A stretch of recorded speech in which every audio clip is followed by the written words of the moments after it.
Then we go to the next verse, verse 44. Daniel 11:44. But tidings out of the east and out of the north shall trouble him. Why north and east?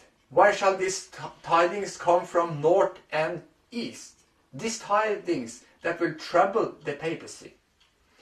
We read from Isaiah 14, verse 13 and 14. Lucifer said in his heart, I will ascend into heaven. I will exalt my throne above the stars of God. I will sit also upon the mount of the congregation, in the sides of the north. I will ascend above the heights of the clouds. I will be like the Most High. Here we see in this text that God's throne is in the sides of the north. We can also read this from Psalms 48 and verse 1 and 2.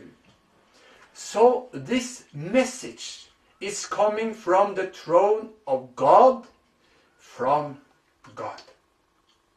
And this message that will be given in this last time that will trouble the papacy will also come from the east. Why from east? We read from Matthew 24:27. For as the lightning comes from the east and flashes to the west, so shall also the coming of the Son of Man be.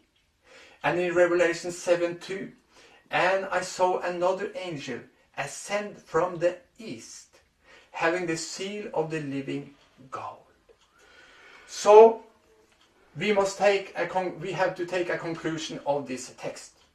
Christ and his mighty angel is coming from east. So this message from north and east is coming from God.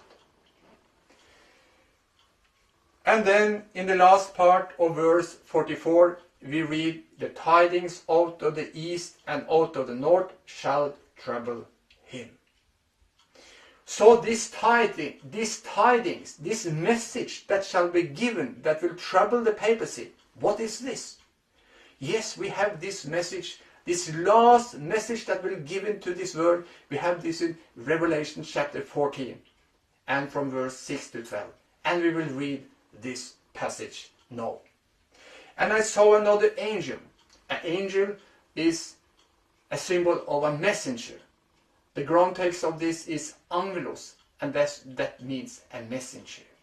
And I saw another angel fly in the midst of the heaven, having the everlasting gospel to preach unto them that dwell on the earth, and to every nation and kindred and tongue and people, saying with a loud voice, Fear God, and give glory to him, for the hour of his judgment is come, and worship him that made heaven and earth and the sea and the fountain of waters. And then we have the second angel's message that shall be given by the messengers of God. And there followed another angel, saying, Babylon is fallen, that great city, because she made all nations drink of the wine of the wrath of her fornication. And then we go to the last message. And the third angel followed them, saying with a loud voice, If any man worship the beast and his image, and receive his mark in his forehead or in his hand, then it will not go so well. So this is the three angels' messages that will be given to the world in the last time of this world history. This is a message of grace, and this is a message of warning. A warning that we not shall accept the false teaching of the papacy and the fallen Protestant churches. It is also a warning about to take the mark of the beast. And all these three messages is a worldwide proclamation of the gospel that will be given to all the world. And today this message is given in different parts of the world. We can see that light is shining here and the light is shining there. And of course this is a beginning, but more will come. God will take the reins in his own hands, and he will fulfill so this message can be given to the world. Despite of the spiritual darkness and the separation from God, which exist in the Catholic Church and the fallen Protestant churches, the majority of the true followers of Christ are still in their communities. The appeal sounds like this: "Come out of her, my people." So most of God's people are in Babylon.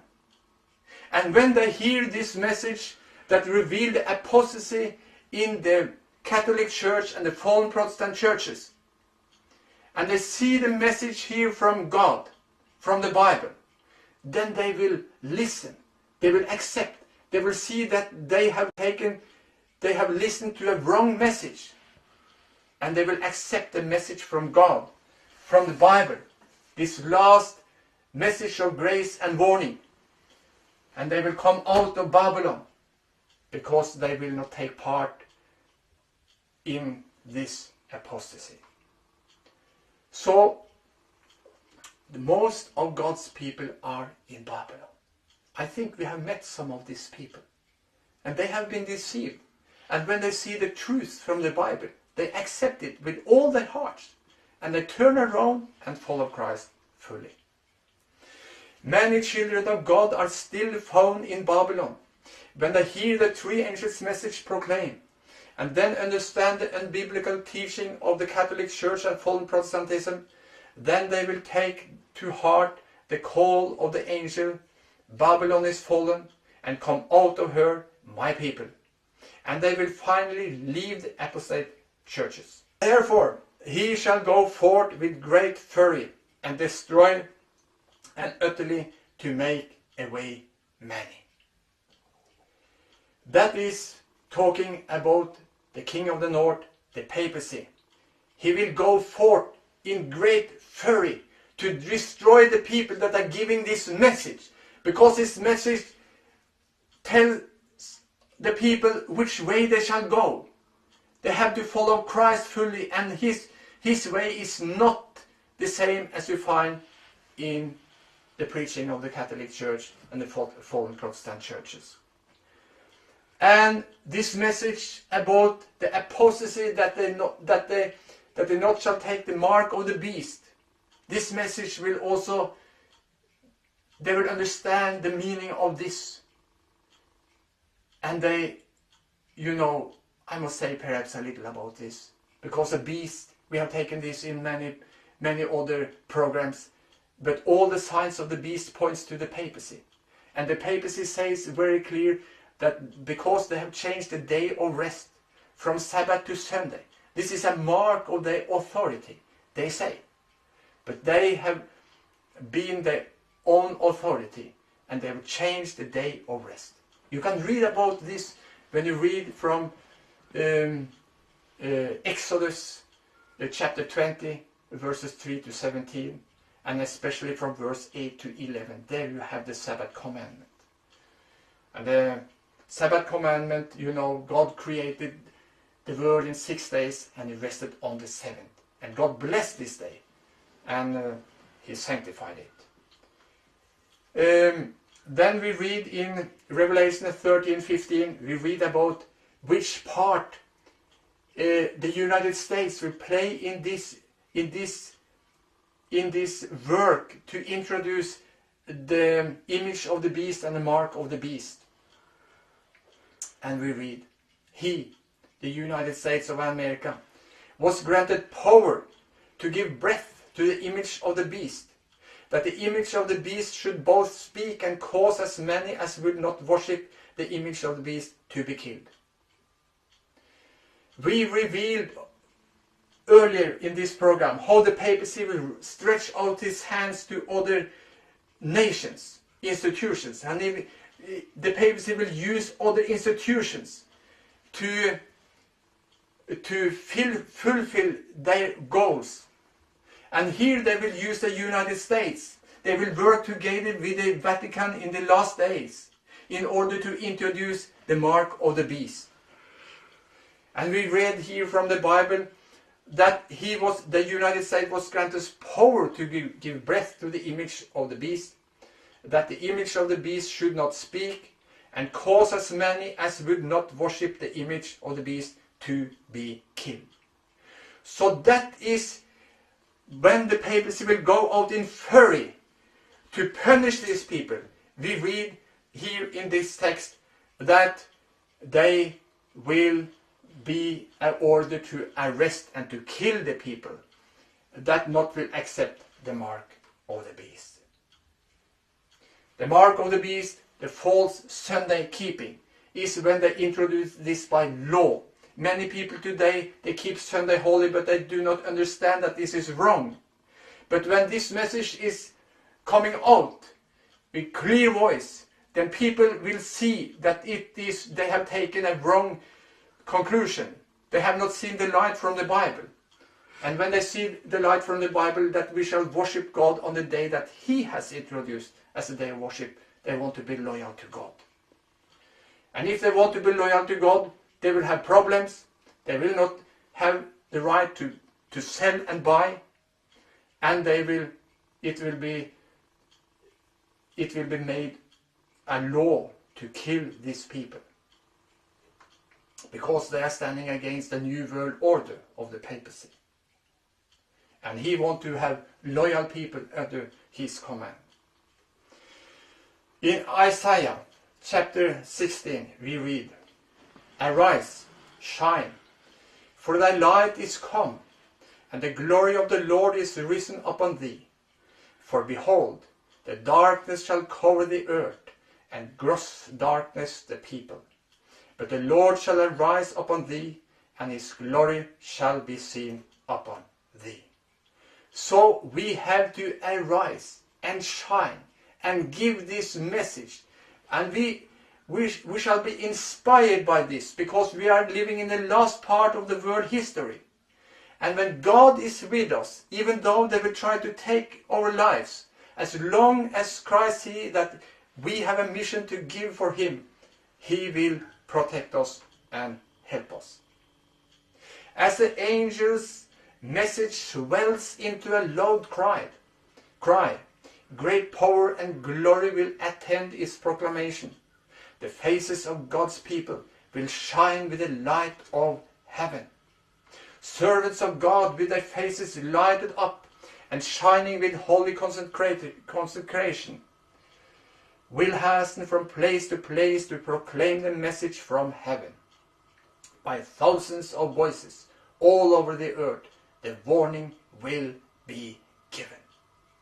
The papacy will try to hinder this proclamation, but God will go with His servants, so the message will be given, and the people have to take the stand. Many of faith and prayer will be constrained to go forth with holy seal, declaring the words which God gives them. The sins of Babylon will be laid open. The inroads of spiritualism, the stealthy but rapid progress of the papal power, all will be unmasked. By these solemn warnings the people will be stirred. Thousand upon thousand will listen who have never heard words like this. Therefore he, the papacy, will go forth with great fury to destroy and utterly to make away many. And then Ellen White, I think this person was used of God to write about this end time prophecy.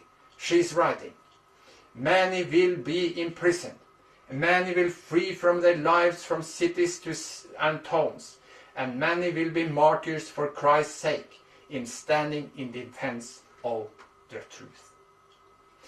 And when we read this, we are reminded back to the Middle Ages, to the Waldenses that had to flee to the mountains because the papacy, they wanted to kill them because they they stood forward with the word of God.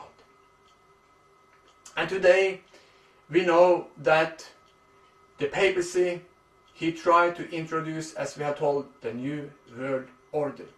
And he will use word through all the institutions in the world as are willing to go together with the papacy in this goal. In the warfare to be waged in the last days, all the corrupt powers that do not show obedience to the law of God will unite in opposition to Christ and those who are standing on his side. The church will receive help from the governments. They will counsel together and unite to enforce and exalt the papacy's false day of rest, Sunday, contrary to the biblical day of rest, the fourth commandment of the Bible. The Sabbath commandment will thus be the great point of issue, because in it the great lawmaker identifies himself as the creator of heaven and earth.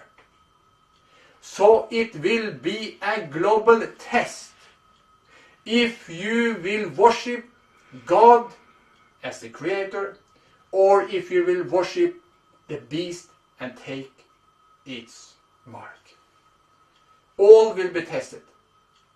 But people shall be warned. The preaching shall be given so all will understand what this is about. The mark of the beast, to worship the mark of the beast, to be loyal to the papacy and the fallen Protestant churches, or if they shall be loyal to God. I hope that you are willing to follow God's authority. I hope that you are willing to follow Christ, because we have read that all these powers, they are working against, they have war against Christ and his followers. And then this message, they end in this conclusion. Here is the patience of the saints. Here are they that keep the commandments of God and the faith of Jesus. We have to hold out. We have to endure, to be patient, and we have to keep the commandments of God and have the faith of Jesus.